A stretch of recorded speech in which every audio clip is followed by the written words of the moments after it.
is Dr. Adam Goodman, orthodontist in New York City. In this podcast, you hear some talk about setting your fees in your practice, maybe a new progressive model about individualizing fees. We'll also talk about clear aligners and also my view of retainers. It's about maintenance, not perfection. Orthomarketing.com, 360-degree digital marketing solutions for your practice.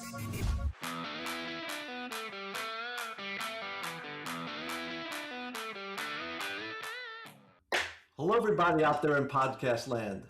This is Dean Steinman from Ortho Marketing. And guess what?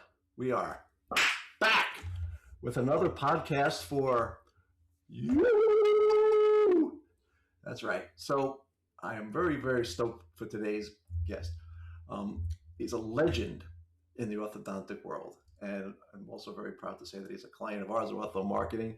Following this guy for years, and finally we hooked up and got together, and I'm just so excited to have him joining me. So I've got Dr. Adam Goodman, a orthodontist extraordinaire in the great city of New York, the office in the Bronx, Riverdale.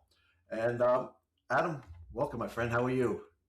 I'm blushing. That's how I am. Wow, blushing. Thank you for the introduction, and I'm doing great, Dean. Thanks for having me. Oh, my pleasure, man. So listen, we're going to kind of jump right into this. So you've been doing this for a while, all right? And let's just quickly take a few seconds. Just tell us your story. I always ask, why did you become an orthodontist?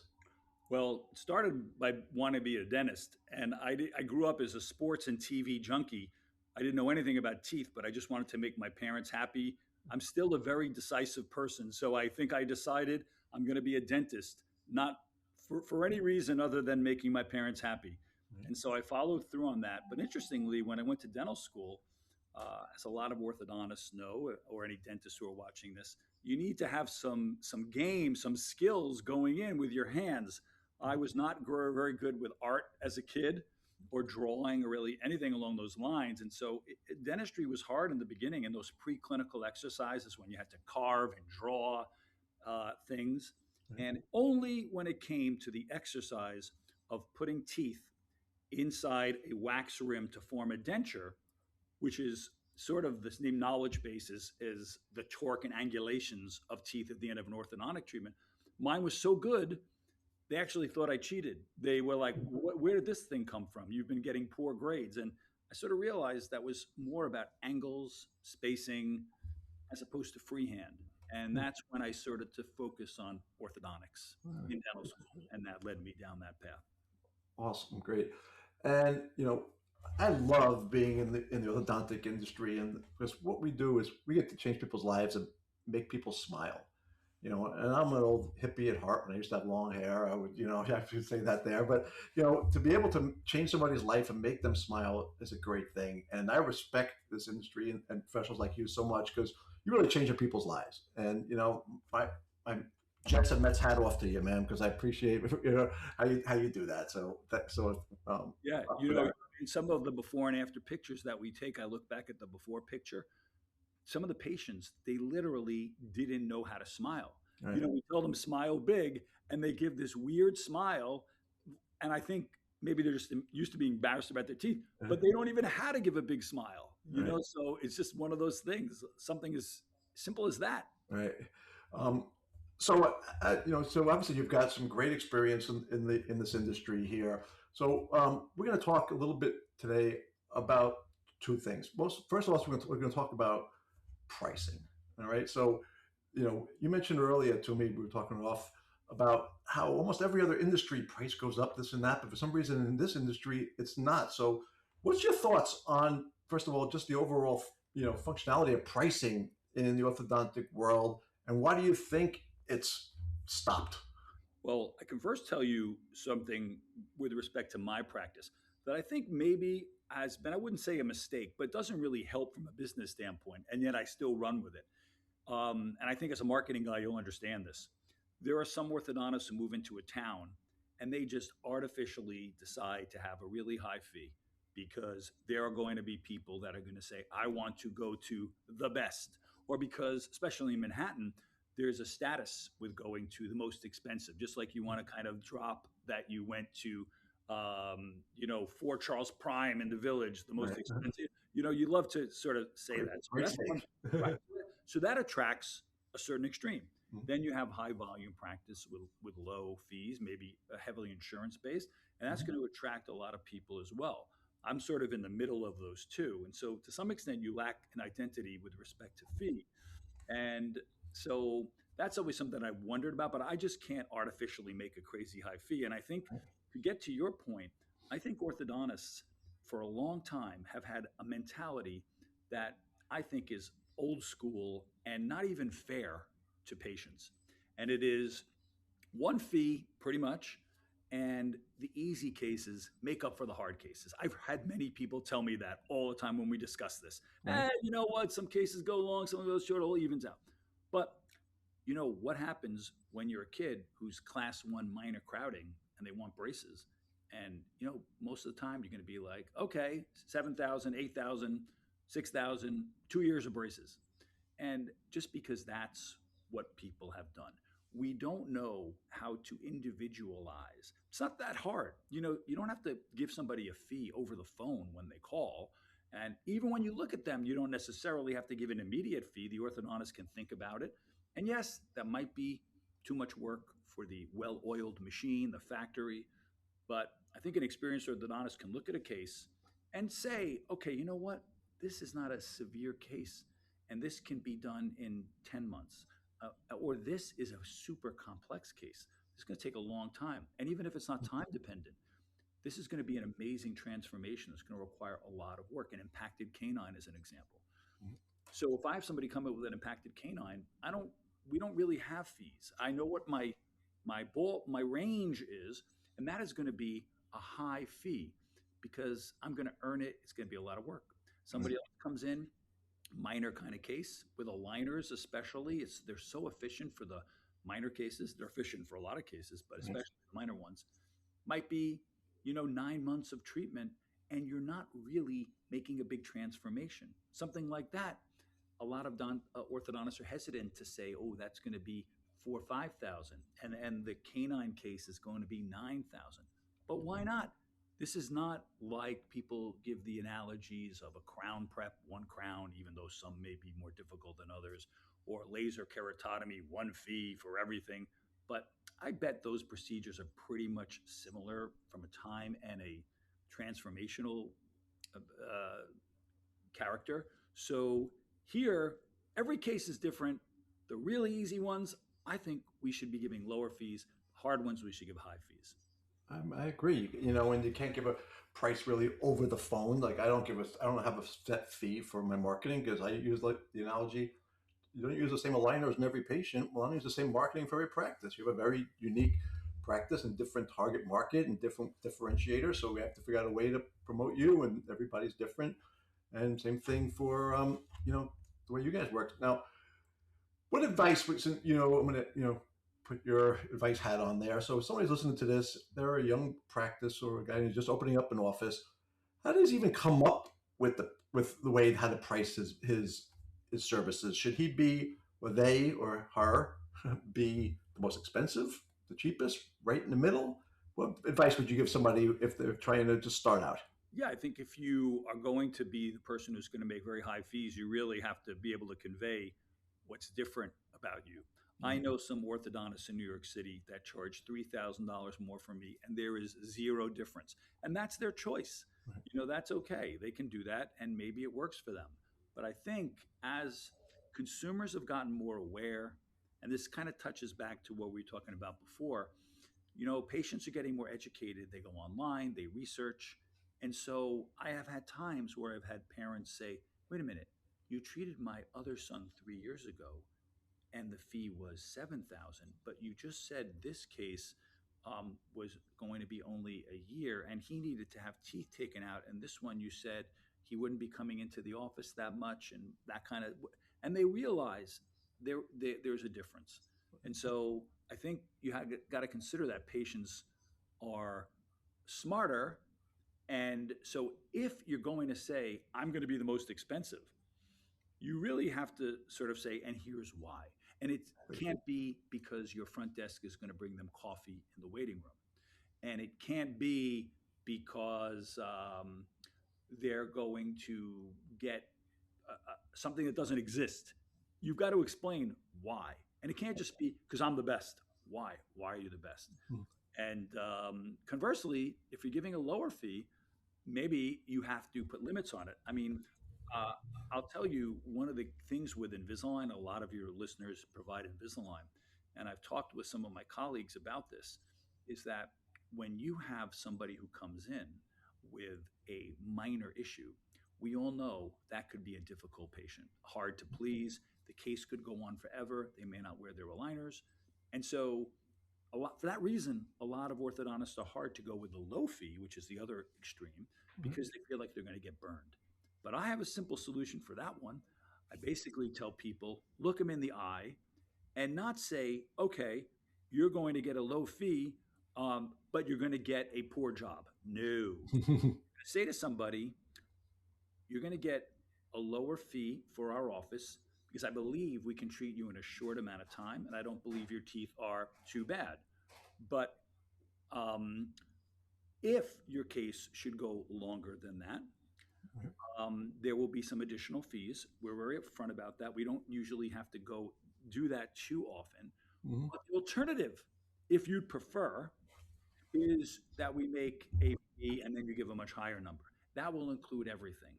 But I think that would be silly to commit to because this way we can sort of pay as you go. This is a model I think that is going to be more and more common because there are a lot of people coming in with relapse cases of a Mhm. minor nature. So I know we're getting a little bit far above field, but I think that if you're coming into an area, my suggestion would be go with the highest fee or go with the lowest fee because you're going to have an identity and you're definitely going to grab. If you go high, you got to just make sure you're providing the value so people Right. don't see you uh, as a charlatan. Right. All right. So now we're going to just take that one step forward. So I'm asking them to give you advice again. What's one way that you overcome objection? Well, the guy down the street is less. What makes you different? Blah blah blah. If you guys told me to give me some great results, so somebody says that to you. Well, the other guy's cheaper. How do you respond? Well, I mean, everybody would say you make sure you're getting everything included in that. Mm-hmm. So even in the example I gave, if I give a fee that's low, I'm going to let them know that will include one round of aligners, and then we'll probably need a second round. That's called refinement. After that, you'll have to pay for additional ones. Mm-hmm. Some doctors give low fees, and they will say, but it doesn't include the retainer, and it could be in the fine print, Mm-hmm. and it only includes one batch of aligners. So make sure everything is included. So I think that's the first thing that I would say. Um, but you know, one thing I think is important for your own identity is yes, you want to convert on a patient, but you might think I'm making this story up. It just occurred to me this happened where a patient came to see me. They wanted a second opinion, and I gave them a fee. It was a healthy fee. It was a hard case, and they told me it was $1,000 less. But she later confided in me when I didn't yield on the fee because it really was a challenging case. Right. That when she went to that office, they had originally given her a fee similar to what I gave. And when she was hesitant, they spuriously lowered the fee by $1,000. And she felt that she lost confidence in them because she felt that that must have meant that she was being overcharged on the Mm. front end at the Right. beginning. So if somebody, sometimes my staff will say to me, "Hey, the fee was 6,800. They want to know if you can do it for six." I feel like if I say yes, then it's not even fair to all the people who didn't have the temerity to ask for a discount. People make sacrifices for these fees. Sure. Patients might take loans out. They may work second jobs or things along those lines. Right. This is my own ethos. I don't believe how it's crazy how you can call up a cable company and say, "I'm leaving you unless you lower my fee."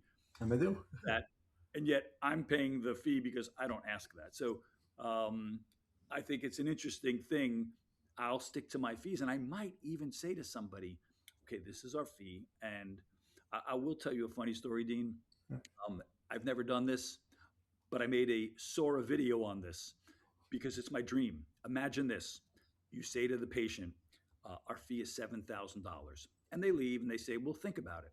They call up the next day, they speak to the receptionist, and they say, we really like Dr. Goodman, but we had this budgeted at 6,000.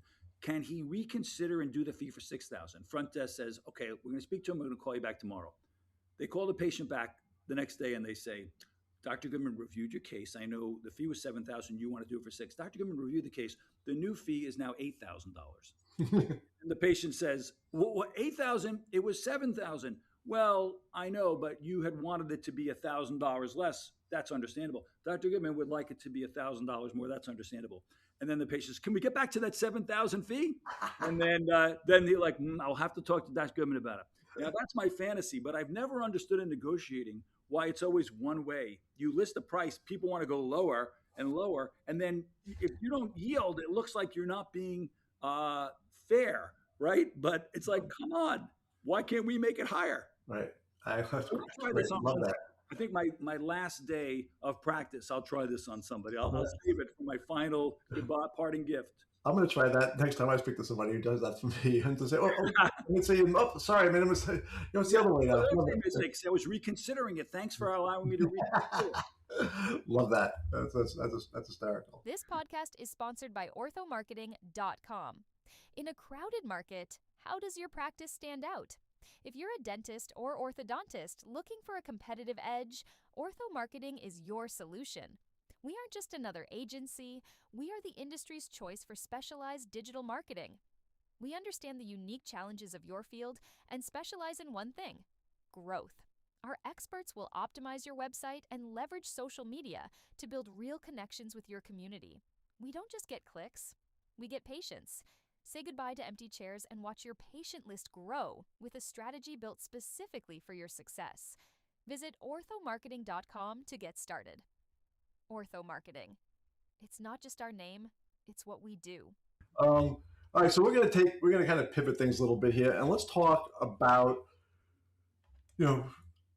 getting patients as far as compliance and then recall and, using retainers, because your teeth shift, plain and simple. All right. So if you don't use your retainers, what happens?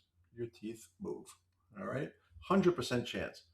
So now let's tell us a couple of stories about what would happen if a patient doesn't use it and then they come back. Is it at the start from scratch? What would be a strategy? Yeah. Well, a few things. I think as the years have passed, issue is becoming more coming ahead, and people have more awareness. And here's why. First of all, the orthodontists of when I started out in my career in the late 80s, early 90s, 1990s, there were a lot more. 18. Yeah, right. But anyway, there were a lot more extractions in orthodontics. Right. We still have to extract when we have severely crowded and flared teeth. But most orthodontists have moved away from that to a smaller percentage of cases. So what's interesting is when you treat a case non-extraction, you are expanding, in most cases, the arc. That is technically sort of an unstable movement because the muscles of the face and the way the tongue works, the lips work, everything shapes a certain arch that's ever present. That's why you need retainers. Plus, there are fibers in the ligaments that have memory. So when you extracted teeth, there was probably more stability. I think if you ask every orthodontist and you just said, on average, a case with non-extraction severe crowding with an expanded arch versus an extraction case, which is going to have less significant shifting over time, everyone would agree that the extraction case would have more stability. That doesn't make it the right way to go because there were issues with a lot of extraction cases. But that's one thing to consider, and that we now, because orthodontics is so common, because high definition photography and video reveals some minor issues, and the standard of care is higher now, given that so many people have orthodontics, that when you have slight shifting of the teeth, it's noticeable. I think in the prior generations, if people didn't wear their retainer and their teeth still looked okay, nobody noticed, nobody cared. It blended, it was fine. Right. Now, a lot of people are looking for that perfect smile and they want to maintain it. So I think that's one thing. In terms of how you handle it when patients come back, and I'll answer that, and then we can definitely talk about sort of a more modern approach. Mm-hmm. But I think most orthodontists, if somebody was recently in your treatment and didn't wear their retainers, and now it's been a couple of years, that you'll retreat them and you'll give a substantial discount. I don't think that's our culpability. I think it just makes good business sense. And Right. it's not anything that the kid or even adult did on purpose. We're all human beings. Some don't agree with me on that. Some orthodontists believe, hey, you buy a new car and you take it out and you total it the next day, they're not going to give you a discount on the new car. But I think most people would give a goodwill discount. Now, if it's somebody who I didn't treat and comes in and had relapse, well, then of course it will be just a normal fee that we will give. But hopefully, the correction at the point that they come back to recognize the shifting is not as comprehensive in need as it was in the original treatment, and so Right. it will not be a lower fee. So let's talk about that. So, unfortunately, I'm as guilty as the next person. I'm not always compliant and wearing my retainers. Um, so teeth will shift. So anybody that's had braces and Invisalign 5, 10, 15, 20 years ago, and their teeth shifted, they realize, okay, I can now get my teeth the way they were, but are they starting from scratch? Or is it like a shorter case, so it shouldn't be just as much money? Or is it starting from scratch and they're going to be paying the same thing from the No. get-go? Well, first of all, most adults who come in who have even severe cases, um, they had braces as a kid. Right. It's so much more common to have had orthodontic treatment. Back in the 1950s, you or 1940s, it was only like the super wealthy that got orthodontics, and so now it's very common with insurance plans and awareness. And so, no, I would say that when adults come in, it's usually going to be a full fee for whatever the orthodontics is. But if you catch it early, that's a different story because Right. then it can be a more minor uh, correction. Okay. Now, is this something that, depending upon how long it takes for somebody to get it done in as quick as 6 months, you don't need as many trays, it'll be cheaper? Yeah, Mhm. it depends, but I think generally speaking, if you know how to use Invisalign right, Invisalign has this one aspect of efficiency that I think you don't really know until you do a lot of it. If you know how to program the ClinCheck well, meaning you're moving the teeth the way aligners are best able to move teeth, it's Mhm. not necessarily the same as braces. You can really dial in a great result that will play out really efficiently. Braces have a human factor, eyes, hands, and you're kind of making adjustments on the fly. Orthodontists have gotten used to making these adjustments and having like these 2 years to get it right. So now, if somebody says, I'm getting married in 6 months, I want my teeth straight, and there's not extractions involved, you're not changing the bite, that's usually enough time to get it looking pretty darn good. Right. And even if they say, I'll take braces because as long as they're up by the wedding, because that's faster, it's not faster. It's faster out of the gate.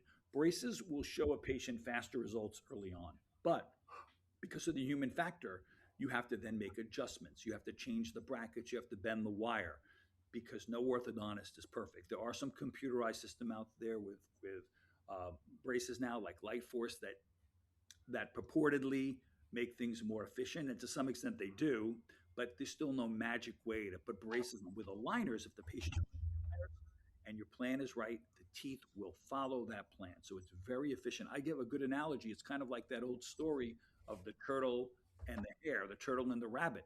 Okay. The turtle is always moving towards the finish line and beats the rabbit because the rabbit's all over the place. Braces are all over the place. Orthodontists know that when you put braces on somebody, quite often the patient might shift their bite. You might cause some sort of issue that wasn't there, and now you have to correct for it and give it rubber bands.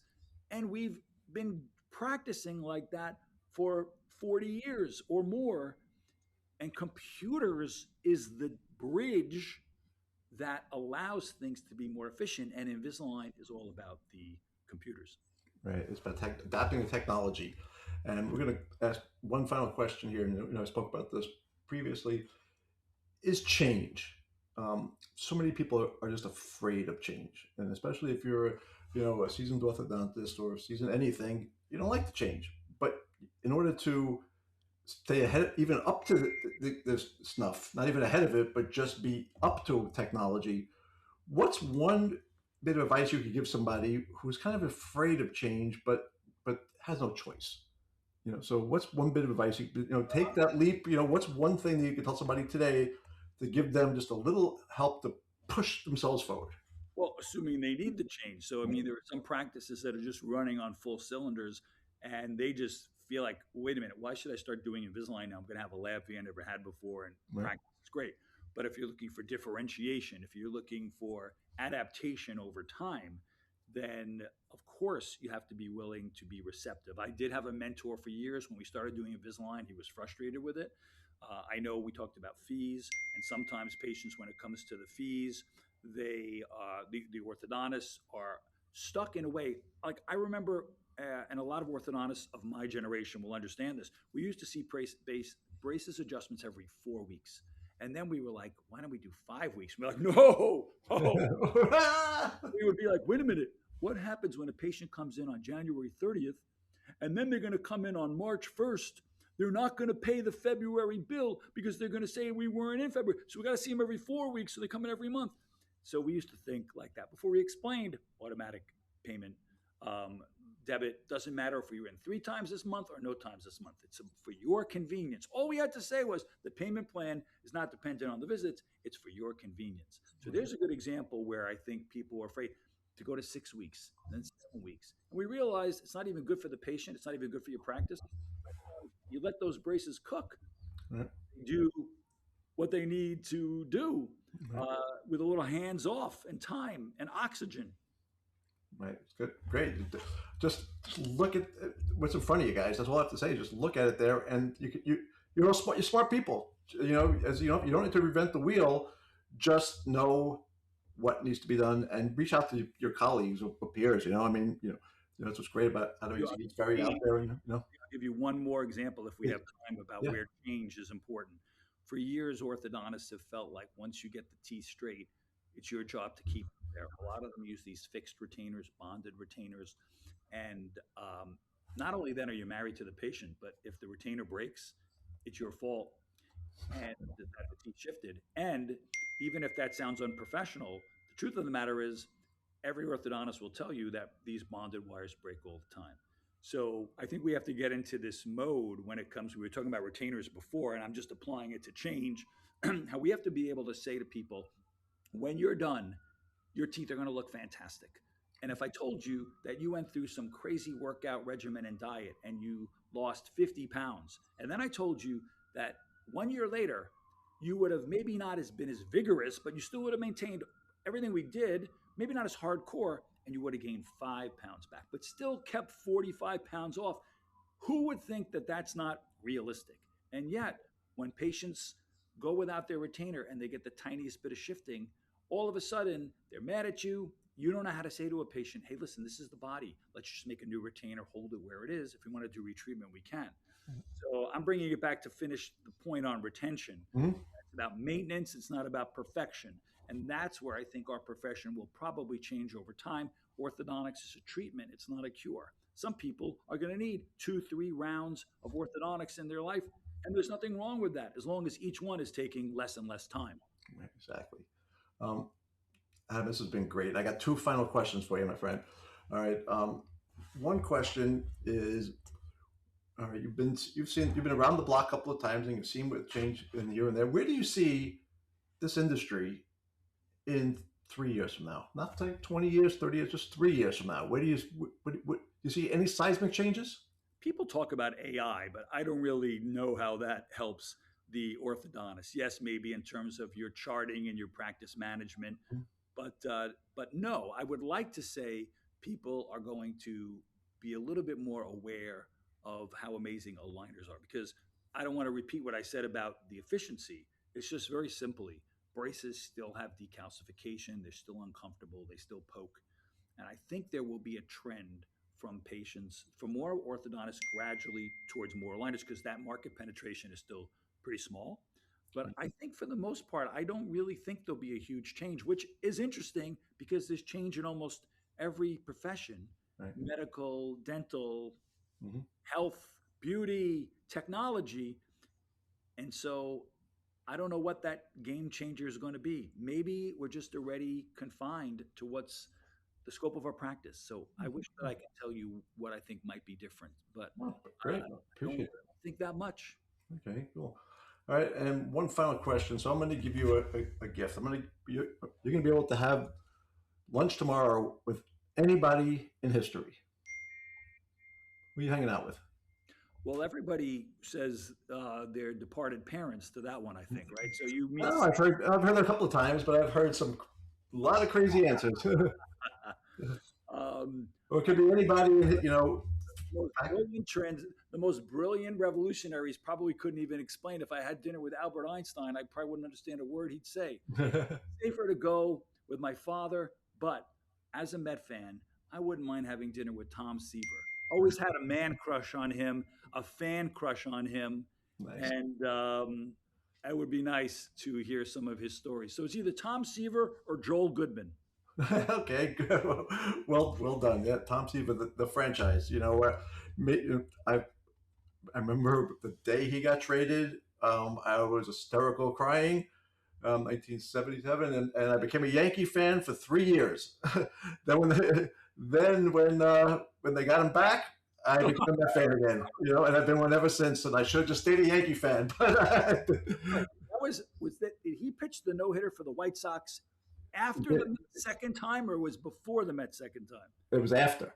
Yeah. Uh-huh. Yeah, oh, of course. Yeah, of course. There was the thing up until Santana's, there was none. And that's still a little iffy. Yeah. Well, exactly. Right. Well, Dr. Goodman, thank you so much for joining. I appreciate it, guys. Just listen to this and just adhere it. He's got some great pearls here. Adapt, change, and when you figure out your pricing, just think and how you want to be and what do you want to be known as. It's real important. The reputation's out there, and obviously you want to give great results, but make sure that you position your practice the right way. So, Adam, thanks so much for joining. I appreciate everybody in podcast land. Thank you so much for being a loyal follower, listener, watcher. Thank you, Dean. And appreciate it, everybody. All right, thank you so much. Everybody, keep on smiling.